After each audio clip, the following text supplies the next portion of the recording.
আসিফ এবং নাহিদ, কি তোমরা কি সরকারের চেয়ারে বসে কি আরাম পেয়ে গেলে নাকি? এই লোকটি কি বলেছে নাহিদকে ও আসিফকে তা আপনারা দেখলেন। সে বলল নাহিদ এবং আসিফ নাকি সরকারি চেয়ারে বসে আরাম পেয়ে গেছেন।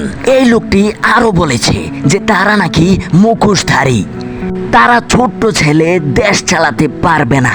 আসলে কি তাই? নাহিদ ও আসিফ এখনো ছোট ছেলে? না, নাহিদ ও আসিফ এখনো ছোট নেই।